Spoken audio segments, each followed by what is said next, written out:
It's Tourette Syndrome Awareness Month, and here's my experience with medications. I've tried quite a few different ones so far. At first was haloperidol. I actually should never have been put on that. Before I was diagnosed, my family doctor decided that I that, that since well she said she sent on a referral for me to see a neurologist, but she never did. And then we found out from my neurologist that she actually never told her to put me on that and to take me off immediately. And when we got back home and we confronted my doctor about this, she told us that she assumed that our town was too small of a community for anyone to have Tourette's, so she put me on the most powerful antipsychotic available. She thought that was the best option. That just proved there that just regular doctors don't know anything about Tourette's.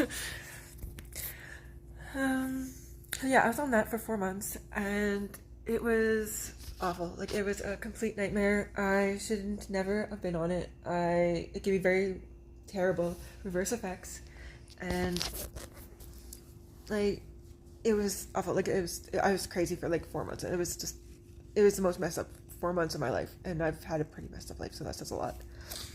The next one, because I was too scared to go on any more medications for my Tourette's after that, until I was 22, after my vocal squeaks developed, because like this kind of came out of nowhere, and they just didn't stop for like a whole week. Like, I couldn't sleep or anything because they just would not stop.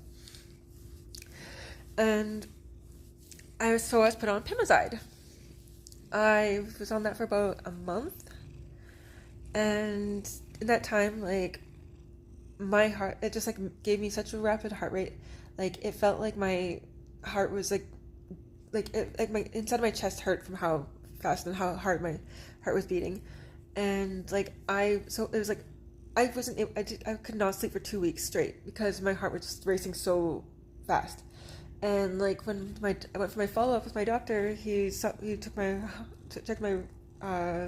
pulse and was like just freaked out. And he's like, is your heart like racing like that? He's like, it's going so fast I can't even count like how many pulses have gone by. He's like, has that only just started? I'm like, yeah, since I started Pimozide. He's like, stop taking that now. He's like, you're gonna have a heart attack. It's not like, no one's heart should be racing like this. He's like, I'm surprised you haven't ended up in the hospital yet. So then after that I was just like, again, just kind of like scared off from like taking medications for my Tourette's. Also, it wasn't too bad because like I was only like, by the time I got see my second neurologist, because my first one was a pediatric neurologist, so she's only for kids to see. So I didn't need to get a new one, like an adult one. So that's who was the one who suggested I be put on Pimozide, and told my doctor. By the time I saw him and got the medications, my vocal tics were no longer just like constantly like happening. They just were like a couple times a day. I squeak a couple, like just like randomly I'll get a couple squeaks a day. Sometimes I'll get a little spurt of them, or like for like maybe 2 minutes at most. Like, I'll just squeak them like repeatedly. Like, sometimes if I get really excited, I'll squeak a lot more than normal, or if I'm like really anticipating something or just getting impatient, I'll start squeaking more too. And I usually do, but otherwise it's just a couple of random times a day. Yeah, so when my Tourette's attacks started like picking up again when I was in my mid-20s, and like started becoming a problem, interfering with my life like a lot. I saw my neurologist, and we decided to start trying new medications to try and get my life like, I don't know, like regulated or like on track again, because like it was like weird, because like my attacks like interfere with like being able to hold down like a job most of the time. Like, anytime I've had like a part-time or full-time job, like that's like like whatever, that's like not only just paid by work or whatever, like piercing, like anything that's like I had like a like paid by hour kind of thing, or just like or like working in a store and stuff. Was it after I had an attack, like right away after, because when they realized like how much time I'm going to need to take off, like, and how abruptly and how frequently, like, they quickly find ways to get rid of me. So like, it's really difficult work, which is unfortunate and sad, and I don't like that. But so I tried clonidine next. I at the time I already had like low blood pressure, and clonidine is helps with lowering blood pressure for people who have high blood pressure as well as Tourette's, and it dropped my blood pressure so low. Like I was maybe able to be awake for at most 2 hours a day, and not even all at once. It was like all just only like 10 to 15 minute like little periods.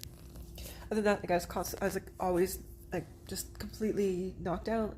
Every time I stood up, I fainted. When I went for my follow up with my neurologist, two of my friends actually had to come with me and take me to my appointment in the cab, because like they pretty much had to like carry me in like Weekend at Bernie style. Like I was just like this limp like thing, the body they're carrying, I guess. And I was told like they got a lot of really suspicious looks, which I really wish I could have been awake for. Yeah, so I had to be taken off that immediately and had to be put on other medications to raise my heart rate or raise my blood pressure, so to a safe level, because it was like dangerously low. The next one I tried another one after the clonidine. I can't remember what it was called. It didn't work, and just kind of made me feel really,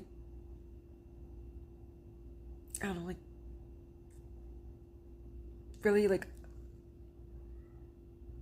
unhinged and unpredictable, like in not a good way. Like I was just kind of scaring myself, so, and also it just really affected my heart, because we didn't know I had a heart defect yet. So I was taking off that because for my own safety and mental health and everything.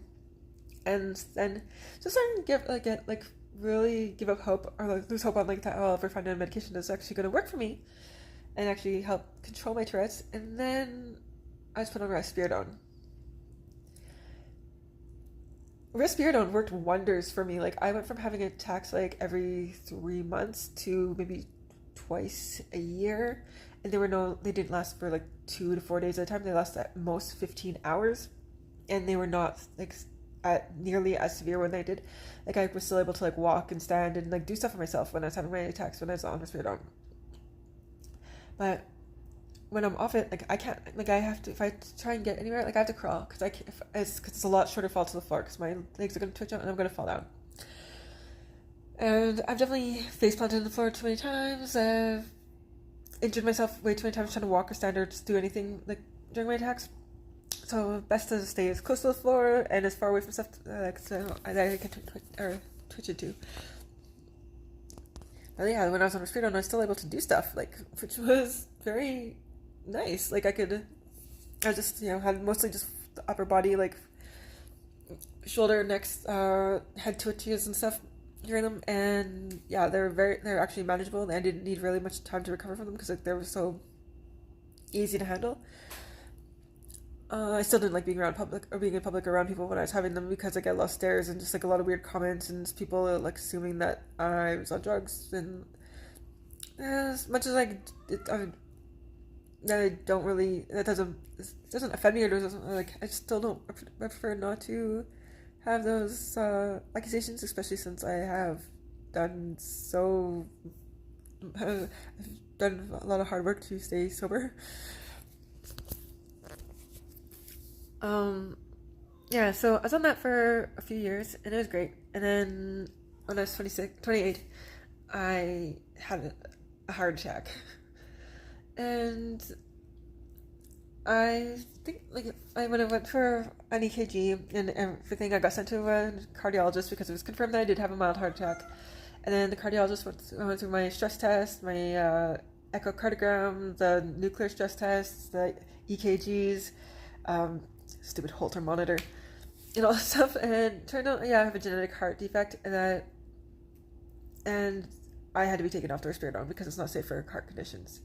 And so I've just been like struggling, then the next one I tried recently was tetrabenzazine, and it made me feel like I was constantly being zapped with a shock pen, like all the time, like, and like it just, and like my legs were constantly twitching and like felt like they're like on fire. So I stopped taking that. Yeah, so that's medications for Tourette's that I've tried.